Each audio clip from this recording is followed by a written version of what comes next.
Welcome to Transit Unplugged. I'm your host, Paul Comfort, and this is another edition of Comfort's Corner, where we bring you the inside story and what's happening in and around the transit industry.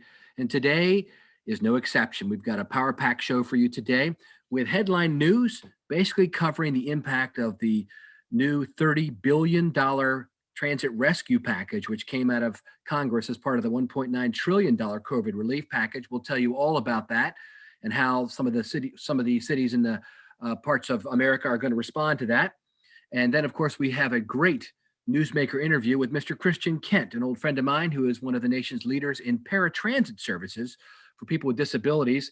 Christian is the former assistant general manager of the Washington Metropolitan Area Transit Authority and currently has his own consulting firm and is chairman of the Access Committee for APTA, the American Public Transit Association. We'll tell you about the impact of COVID-19 on paratransit. We haven't covered that too much in depth. And of course, that's a service which is near and dear to all of our hearts. And then we're going to take a look at the future of public transportation on this week of March 17th and tell you about the trip that I'm taking down south, where we're going to start advocating for transit across the southeastern United States. All that on this episode of Transit Unplugged.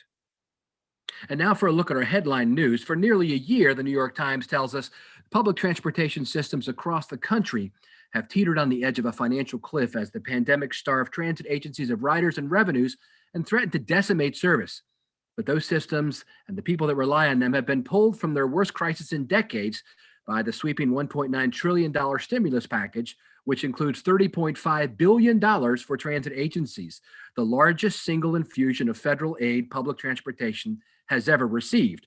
You'll recall that earlier last year, we had the $25 billion CARES Act. And then in December, the Christmas present for the transit industry, especially larger agencies, came in the $14 billion CRISA Act. And now in March of 2021, public transit has received one more large tranche of funds.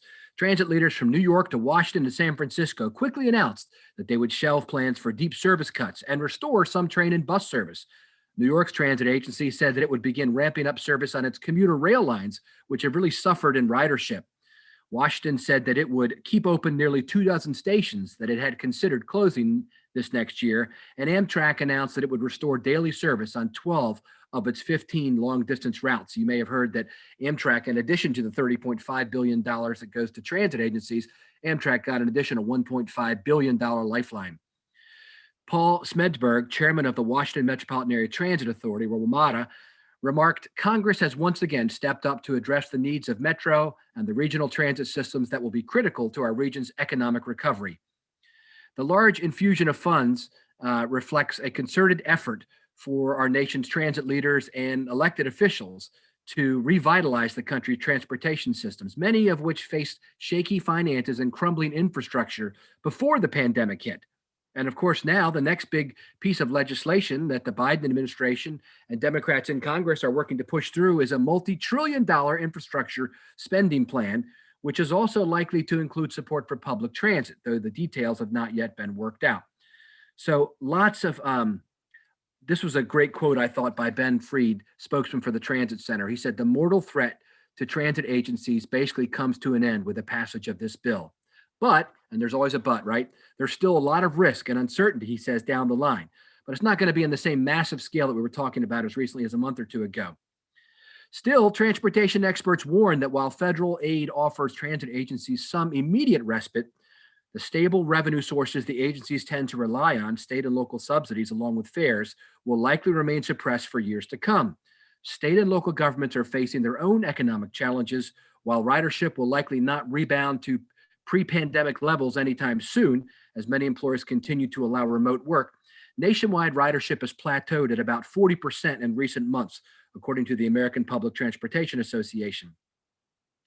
So you know that things, while we have some federal aid here, it's not going to solve all the problems. Another major city, Boston, said it might revisit plans to cut commuter rail service by 11% and end weekend service on 7 commuter lines and suspend 9 bus routes. And with lawmakers in a rush to distribute emergency aid last spring, the first federal stimulus package provided funds to transit agencies that resulted in less support for larger systems than smaller agencies, according to some transit experts. They tried to recover from that as I mentioned, in the December tranche of funds, the $14 billion that came in.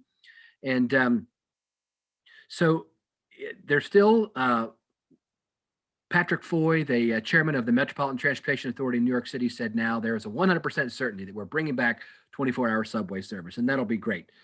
But the agency, which has endured the biggest financial losses of any system in the country, and they are the largest, still faces a $1.5 billion operating shortfall through 2024, and a commuting culture that may look far different even after the pandemic ends. And this is what I've been talking about a lot lately. And on this trip I'm going to do through the Southeast, I'm meeting with, I think, 6 major transit systems and speaking to many of their top leadership. And I'll be talking about the way that transit agencies now are kind of reprioritizing what they're going to do. They're bringing on new service patterns and new service types like microtransit and mobility as a service. Major employers expect, get this, that over half of office employees will continue to work remotely at least part of the time in the coming years. That's according to a survey released by the Partnership for New York City. Catherine Wild, the president of the partnership, said the standardized 9-to-5 commute into a central business district, that pattern has been broken. I think that's a great quote and a great way to describe it. And transit officials across the country and across the world are already beginning tinkering with schedules to fit the new ridership patterns, such as adding trains during rush hours that now begin earlier in the morning and afternoon, a reflection of the work schedules of essential workers who still compose the bulk of current ridership. Subway ridership has remained at 30% of pre-pandemic levels in New York, while bus ridership is around 40%. On the Long Island Railroad, the MTA has replaced some express service, which caters to suburban white-collar office workers, with more local trains that service riders who live near stations, usually bypassed by express service. The agency is also exploring new fare structures aimed at office workers who will not return to offices 5 days a week and may not want to buy monthly passes. So they're contextualizing some of their multi-use offers. That's it for our look at headline news. Stay tuned for a great interview with Christian Kent. And at the end of today's show, a look at my upcoming road trip through the Southeastern United States. On today's Comfort's Corner, part of the Transit Unplugged family.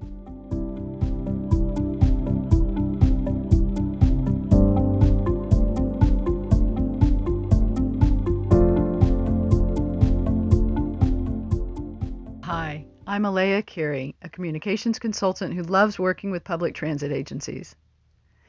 In the last several episodes, I've been talking about the leading social media platforms and how transit organizations can get the most out of them.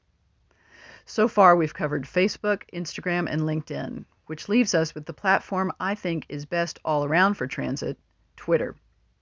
Now, Twitter is not perfect for everyone. Smaller agencies might not find they have either enough news to make it worthwhile to post to Twitter or enough riders and other stakeholders who are on the platform. And using Twitter well can definitely be challenging. It's a really big commitment to keep up with all that goes on in the Twitterverse, not to mention how difficult it can be to keep your brand integrity tight as you're trying to keep up. But where Twitter is excellent for transit is in how quickly the platform posts news. That instant hit of information is exactly what people are looking for when they check out Twitter, which is mostly on their phones and when they're on the go. That means that Twitter is a fantastic place to post service updates and all the other last-minute, must-know information that your public demands. Additionally, if that's the way you begin using Twitter for your organization and you develop a following, you then have the opportunity to build your organization's brand by developing a unique voice on the platform, using consistent visual branding and creating real conversations with your audience. SEPTA, the Southeastern Pennsylvania Public Transit Agency, and STM in Montreal are transit organizations that excel at using Twitter well. If you'd like to talk more about Facebook, Instagram, LinkedIn, Twitter, or anything else related to communications and public transit, look me up on my favorite social media platform, LinkedIn. My first name is spelled E-L-E-A, last name C-A-R-E-Y.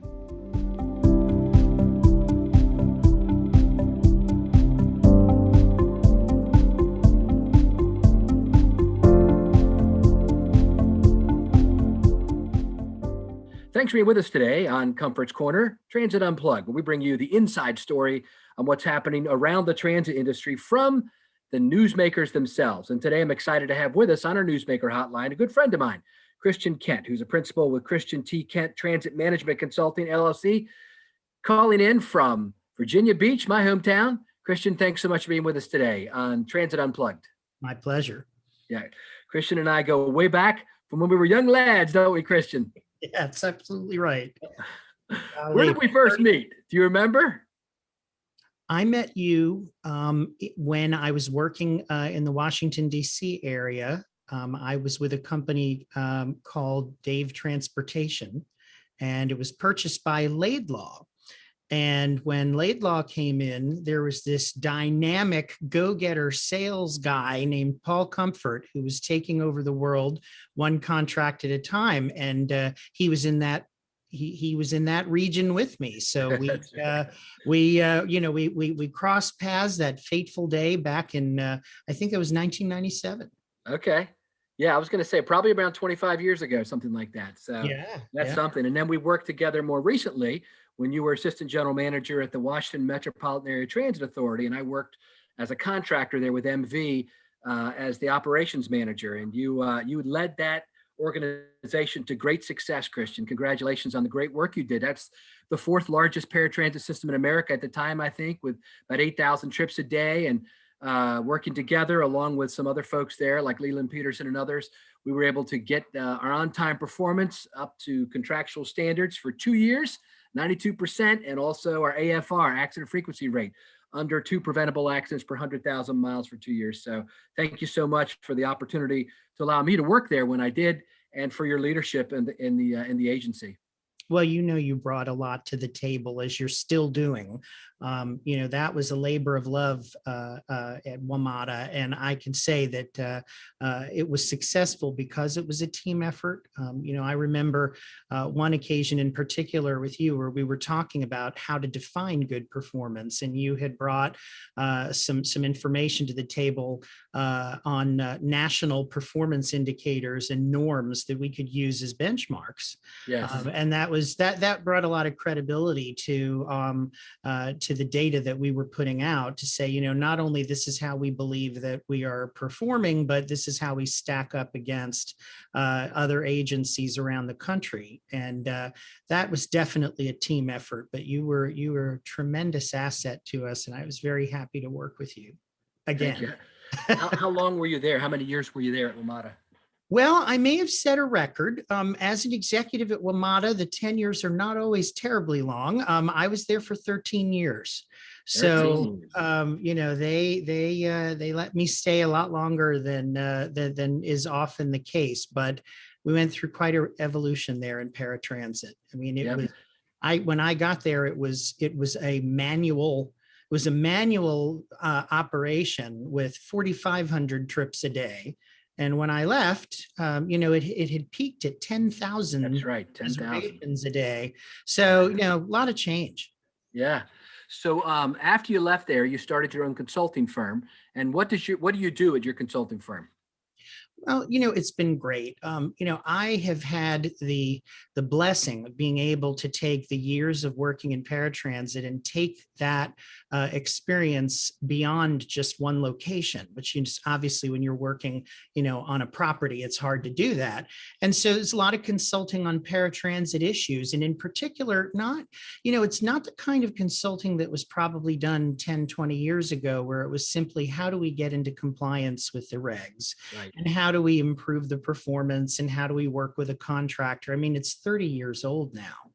And so the perspective on paratransit today is a lot different. It's, okay, well, does the model even still work? How, and the regs haven't changed. So the issue is, how do we not run afoul of the regs while coming up with new business models that work better for the customer, that are less costly, and also, frankly, that leverage new technologies that are out there that frankly just, they're becoming prolific. You're seeing them everywhere, but not every agency is comfortable making a leap from the way that they've been operating to something that, is just so different and new.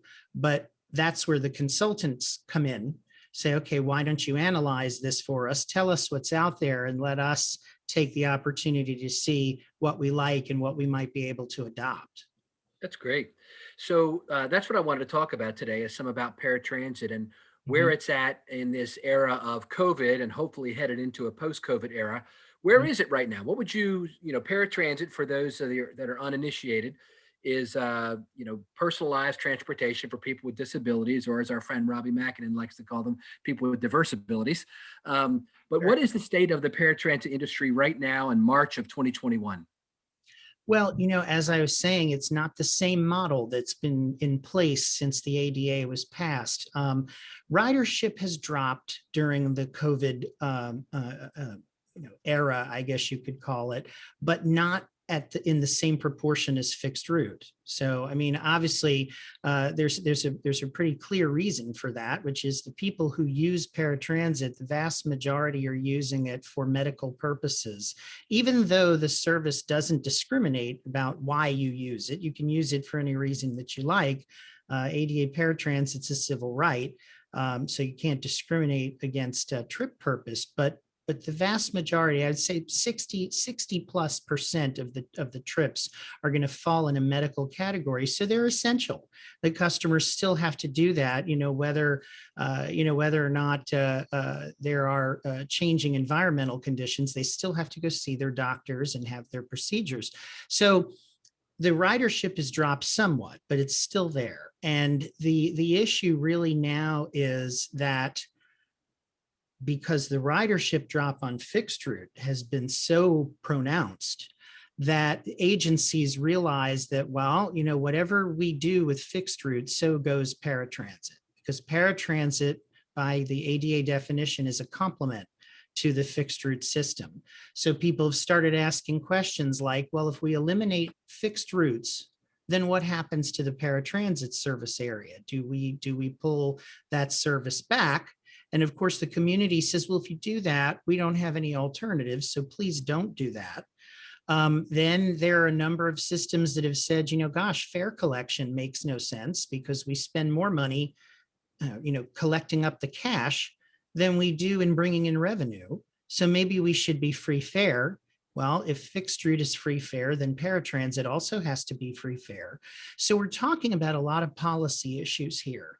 The thing that I find kind of interesting is that even with the, some of the terrible effects that COVID has had on our society, when we're challenged in transit, that's often sometimes where the greatest innovation comes, because people are starting to look at public transit more holistically.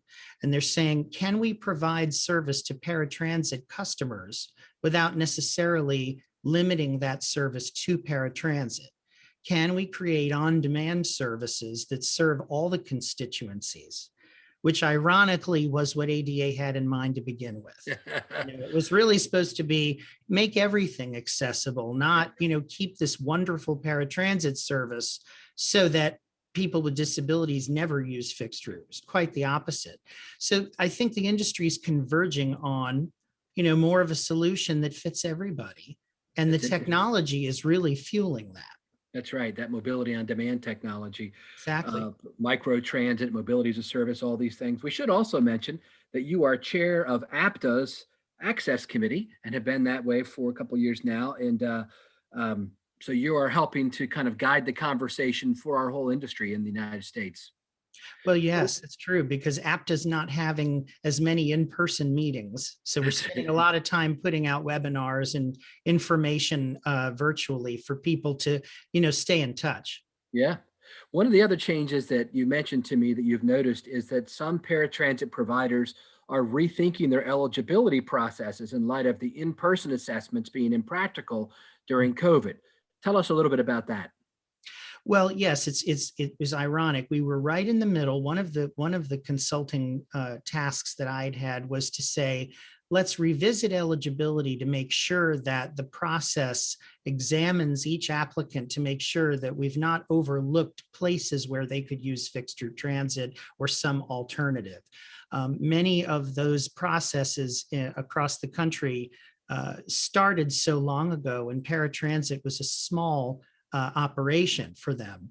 And so the eligibility process was more passive, just fill out our application. Yeah, yeah. We know your situation, welcome aboard. And as the service has grown, people are saying, well, gosh, first of all, we have more than one service to offer. Did you even know about that?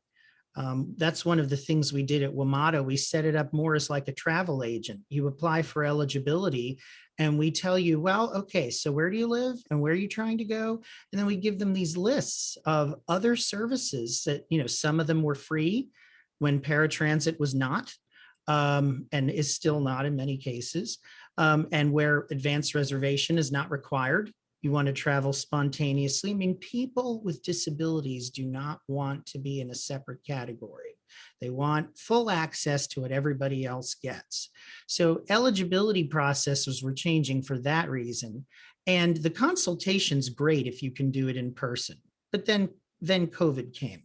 So we went back and we've really just shown how that process can be done either virtually, over a Zoom type situation, or just simply over the phone. At the end of the day, I mean, obviously it'd be great if we could all be together, but we've had to adapt. As long as that consultation occurs, you can still get what you're looking for out of eligibility. That's good. One of the other kind of teeing off on something you mentioned earlier is that transit agencies are engaging in targeted transportation services for contemporary needs, such as transportation to healthcare facilities for COVID testing and vaccines. How's this trend is merging with fixed route and paratransit constituents and kind of creating this hybrid transportation model that could be more accessible for everyone? Can you just share a little bit more on that? Yeah, it's interesting. I was reading an old book about paratransit that had been written in the 70s when they were talking about how they recognized that fixed route transit was not meeting all the needs at the time. And so they started piloting what they were at the time calling paratransit. It was very different from what we're offering today. It was more like the microtransit that has become very popular now, where you create a quasi fixed route service that exists for a particular purpose, like people who need to get to a facility to get their COVID vaccine or a test, or people who need to get their prescription drugs. And you say, okay, we realize that, we probably cannot necessarily assume that the existing fixed route structure that we have is going to meet that need. So we're going to create a service where, like microtransit, where we're going to collect a group of people in an area and take them to a facility and then, individually return them in more of an on-demand fashion, but yet still grouped, much like what we try to do with fixed route transit. And as that happens, it's interesting. The people who use those services are often, they would probably also be eligible for paratransit service. But if they don't have to go through the process to become a paratransit customer just to go get a COVID vaccine, when the transit agency has now set up something specifically for that purpose, they can just jump on the service and get it. And so what's happening is, that is technically a non-ADA paratransit service, but people who use paratransit could take advantage of it. So the constituencies are merging, because what we're finding is that people with and without disabilities have a lot in common when it comes to their transportation needs. We all need medical treatment. We all have certain essential trips we have to make. Why not create mechanisms that promote shared rides and don't have to have the cost and frankly, just the complexity of ADA paratransit? One of the things I think you and I would agree on is that leaders in the paratransit industry have some of the most demanding and challenging jobs of anyone, whether it's fixed route, rail, commuter services. Paratransit is so diverse. Have you seen, you also run as part of your consulting business, a recruiting business, I understand. And in that role, wearing that hat, have you seen an increase in the marketability of those with paratransit backgrounds for leadership roles beyond that, even in, being GMs of transit systems?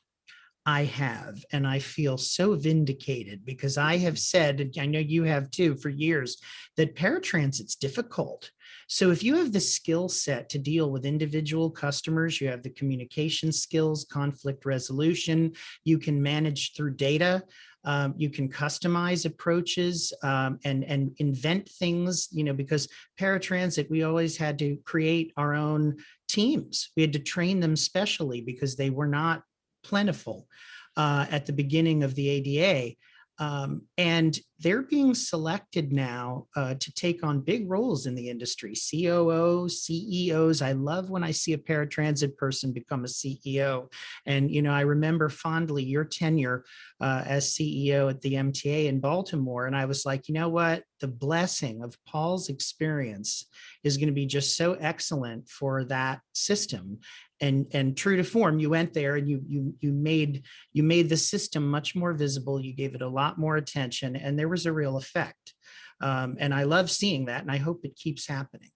I'm Thank you. certainly promoting it. Yeah, you and me both. I think it's a good skill set.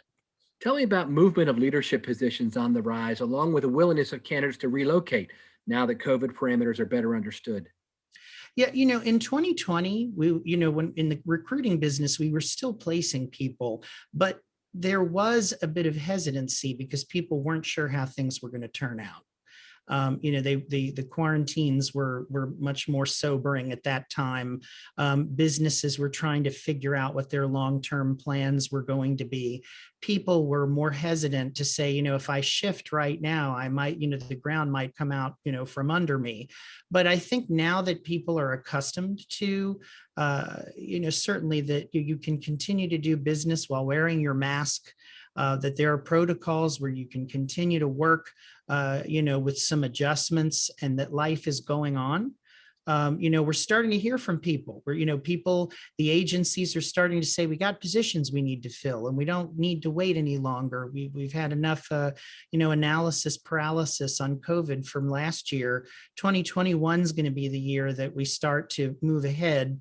And people are moving. People are saying, yeah, I want to advance my career. I think I've waited long enough. So, I'm excited about that. That's wonderful.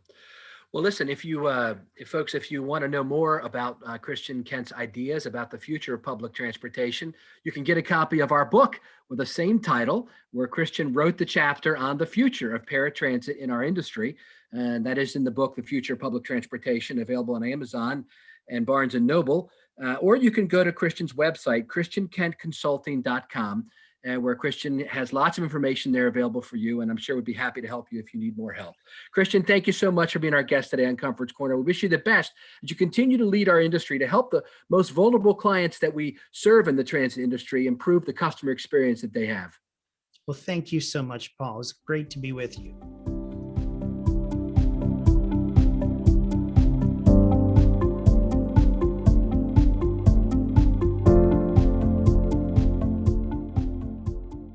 Hi, this is Mike Bismeyer, Regional Sales Director for Terra, and this is Mike's Minute, where we talk about mentorship, leadership, and kindness with the hopes it'll inspire you to pay it forward.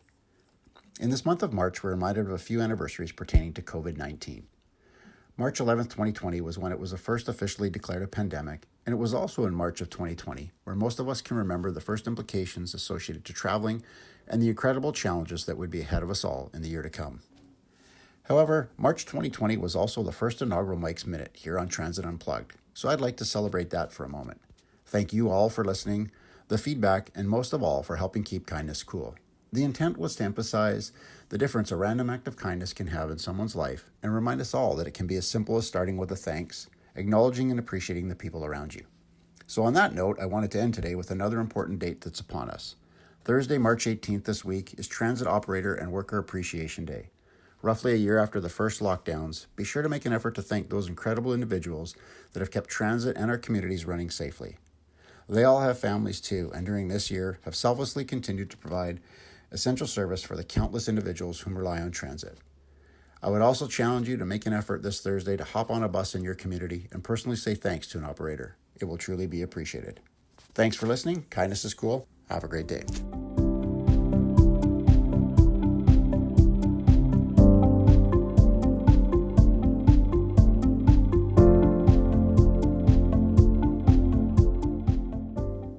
Join us April 26 to 28 for virtual Think Transit. This 3-day conference will feature powerful keynote sessions from industry leaders, live demos of our new and innovative solutions, and takeaway resources you'll be able to apply at your transit agency. You'll network with over 500 professionals and learn industry trends, all from the comfort of your home or office. Registration is now open. Visit trapezegroup.com/thinktransit to register today.